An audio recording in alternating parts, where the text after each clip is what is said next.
Hello and welcome or welcome back to my channel. My name is Nicole, and today I'm going to be updating you on what I've been reading, what I read, what I'm currently reading, what I'm going to read.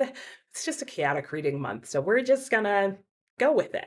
Okay, so let's just start with updating my bingo board. Yeah, that'll be a good place to start. So I'm going to put on the screen for you my bingo board that I'm using as part of my TBR game for the month of July. So you can see it here in front of you. So let's start out by talking about what's currently on my bingo board. So far on my bingo board, I have just the two books that I've already finished so far this month. So let's go ahead and start talking now about what I finished this week. So I have finished two books in the last week, which feels kind of weird and off to me because one of them, I swear I've been reading for the last month, and the other one took me like 2 days. That's only partially accurate about what actually happened. So let's just talk about it. So the first book that I finished is To the Bright Edge of the World, and this is by Eowyn Ivey. I apologize to this author because I swear I say her name differently every single time, and it's probably wrong every single time, despite the fact that I keep looking it up.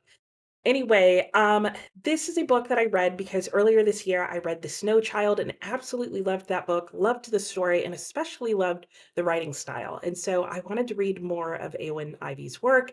I know a lot of people like the To the Bright Edge of the World, and in fact, a lot of people like this book even better than The Snow Child. And so I maybe had some high expectations going into this book. In my last weekly reading wrap up, I was talking about how this book just really underwhelmed me, and yeah, that didn't change, sadly. To the Bright Edge of the World is about a husband and wife living in 1885, and they are stationed at the beginning of the book at barracks in Vancouver. But the husband gets deployed to go on an expedition up into uncharted Alaska. And while he is on this mission, his wife, Sophie, is meanwhile left back at the barracks for a couple of different reasons. And the story is told in letters and diaries and newspaper clippings, so it's a little bit of a mixed media feel. There are some pictures in here, but it just tells the story of his difficulties that he experiences while going on the expedition and kind of her difficulties that she experiences while back at the barracks. And the time that's covered is about late winter to almost early winter, fall in Alaska because their summer spring season is very, very short. But it covers just a few months in their lives while they're on this trek and all the difficult and sometimes magical things that happen along the way.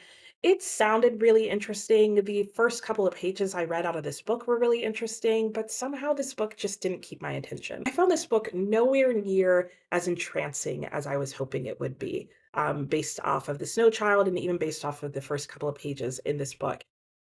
It I can't even really put my finger on why it wasn't holding my attention, but it just really wasn't. I don't know if the pacing was just too slow or if I just felt like they went on and on about things I didn't care about. There were multiple perspectives told in this story, and while what was happening with the husband I generally found pretty interesting, I wanted to like what was going on with the wife because I liked the characterization of the wife, but a lot of times I felt like I just didn't care and that she was kind of making mountains out of molehills.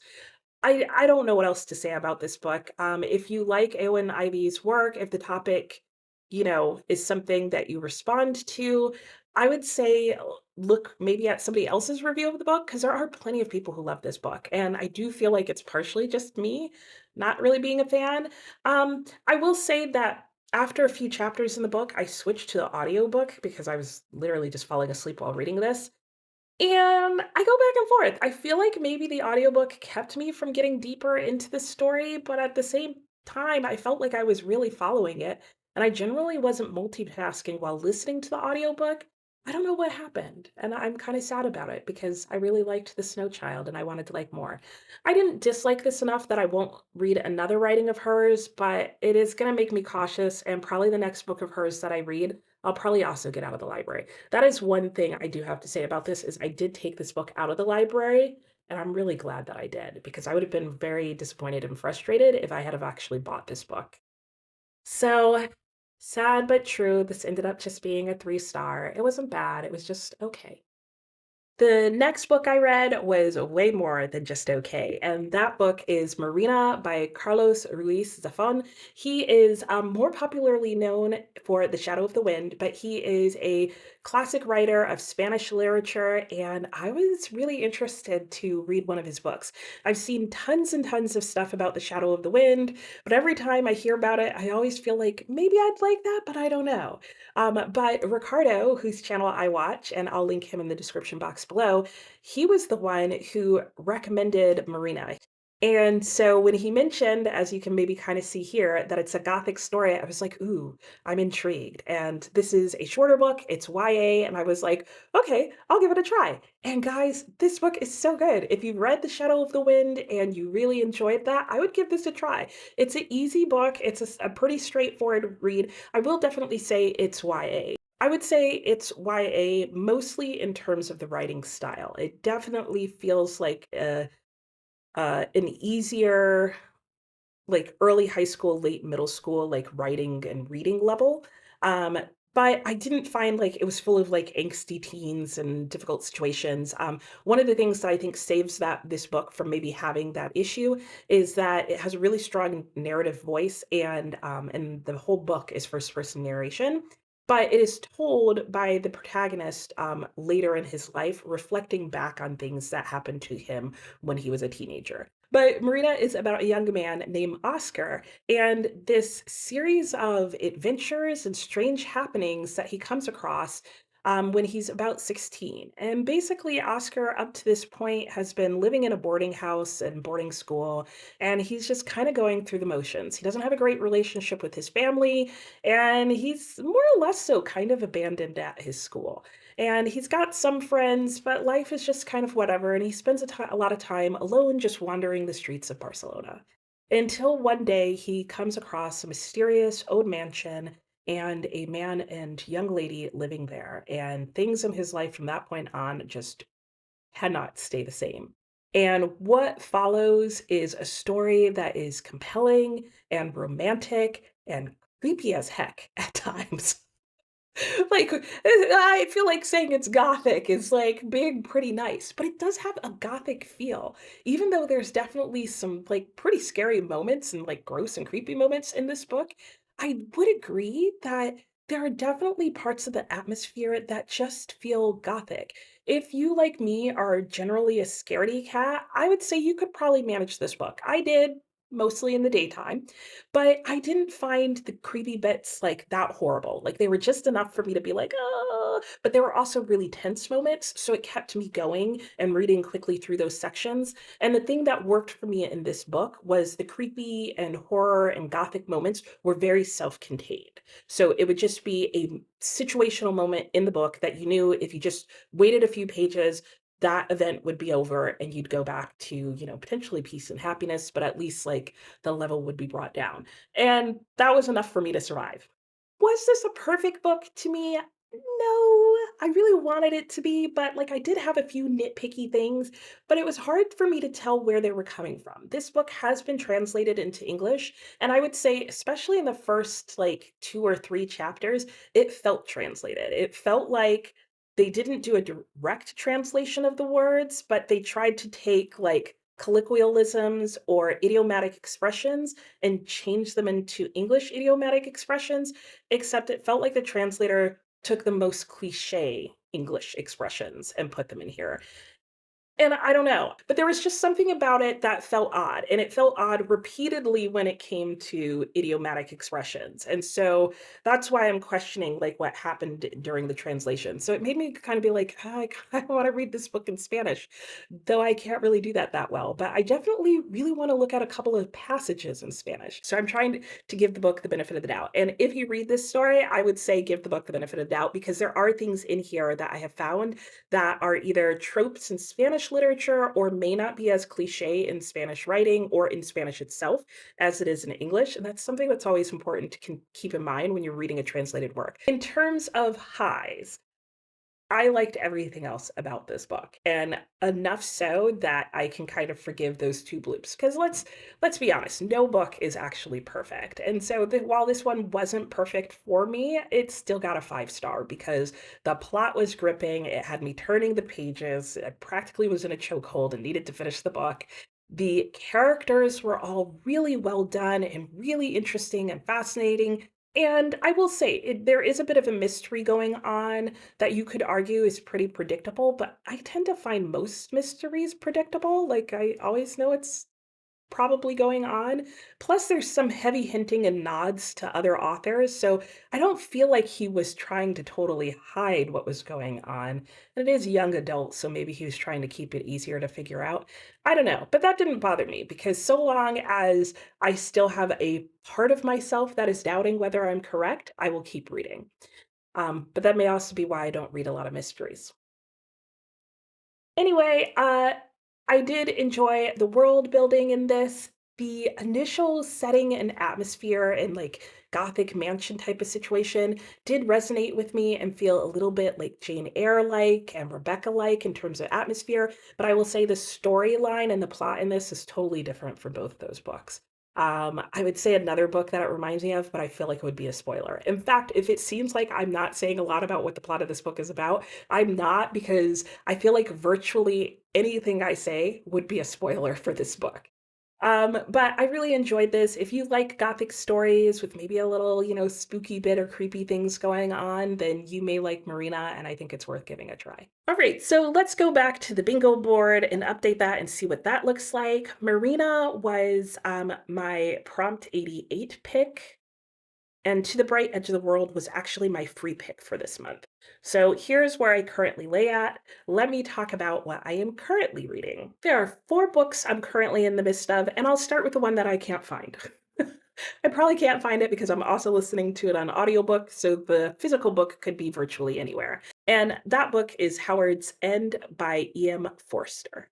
So, this is a book that has really surprised me so far. I have never read anything by Forster before, so I was excited to give Howard's End a try. It's a pretty short book, and I had a really super nice floppy edition of it from the library.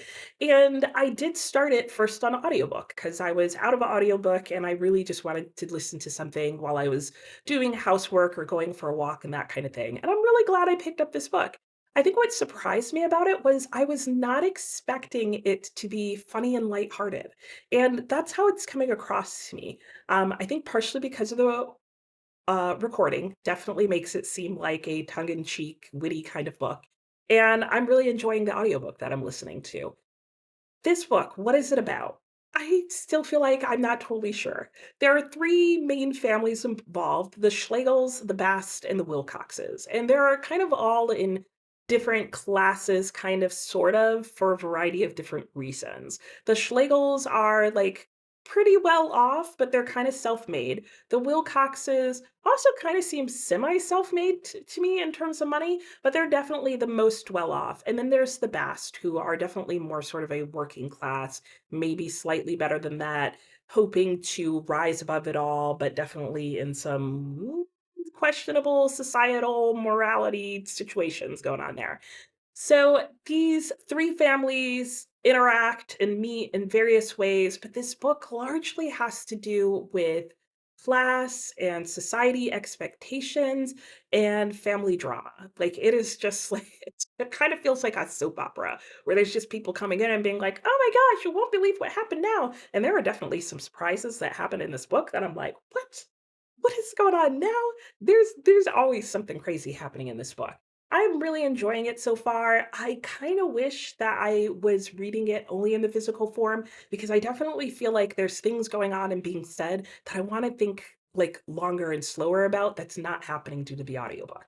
But I've just accepted at this point that this audiobook is just giving me a taste of the book and helping me realize that this is a book that I eventually want to buy and read and annotate because there are some very fascinating things being said about class in here. In fact, I don't know if this book is a satire, but that's how it feels. It feels like it's right on the edge of like satirizing class and just everything going on in this period. And if I'm correct, I believe this book is set during sort of Edwardian times, so but basically turn of the century, turn of the 18th, 19th century. No, turn of the 19th century, 20th century. So it's a very different time period for me, but I'm really enjoying the audiobook and the book overall. I'm still kind of flip-flopping back and forth between them. So I'm happy to be working on that. The next book that I am currently reading is And Ladies of the Club. And this is my book, in fact, the only book that I currently have left in the Big Book Summer Challenge. I made a TBR list for that, and this is the only one that I'm still working on for a variety of reasons. And this is a super long book, so it may continue to be the only 400-page book that I'm reading this summer. I don't know. But my goal is to finish this in time to count for the challenge, which means I need to finish it by Labor Day. It is rather a slower paced historical fiction, but I'm really liking it. It follows a handful of ladies and families in Waynesboro, Ohio, and just sort of their day to day Victorian life. I really enjoy the fact that even if she doesn't go into great detail about it, she brings up a lot of like nationwide historical things that are happening during the time place. And you kind of get to see how they may or may not affect people in this town. You do have people who are from a little variety of class, but by and large, they're all about the same class. You hear a little bit about like some of the racial issues that are coming up. You do hear about the suffragist movement and what's going on with Reconstruction. It does start in 1868, so it's a very interesting historical time period in the US. I think it goes into like the 1890s. So I am enjoying this. This is a reread for me, and I will just keep plugging away at it. The third book that I am currently reading is No Longer at Ease by Chinua Achebe. Should I even really say I'm currently reading this? I don't know, because I've read like the first two chapters and I haven't picked it up since then. So I've actually read none of this since my last weekly reading update. So will I get back to it? I don't know. I have 4 days left before I need to return these library books because then I move. We'll see. And then finally, I am picking up The Mysteries of Paris. I'm reading one chapter in this per day as part of my buddy read with Stormy at Storm Reads. And this is going right along. And I will summarize my thoughts on what happened in I think we're reading book 5 and 6 this month. But I will wrap that up at the end of the month. But you can see we are just about, just shy of halfway through this book. So, and we're both feeling pretty good about the progress we're making. So that's good. So for now, I will indicate on the bingo board the 4 books that I am currently working on, and Ladies of the Club actually hasn't been picked yet, so that is not on the bingo board. However, Howard's End counts for space 62, No Longer at Ease counts for space 52, and The Mysteries of Paris is actually space 13. It was a unicorn pick. And I should mention that any book that is picked as a unicorn pick will remain the same throughout the rest of the month. I cannot swap it out. So that is where my bingo board is as of right now regarding the books that I have finished and the books that I am currently in the middle of. So I obviously don't have a bingo yet, and pretty much all of my library books are about to be returned within the next 4 days. Let me know what you think you might be reading for the remainder of July, and I will talk to you next time. Bye.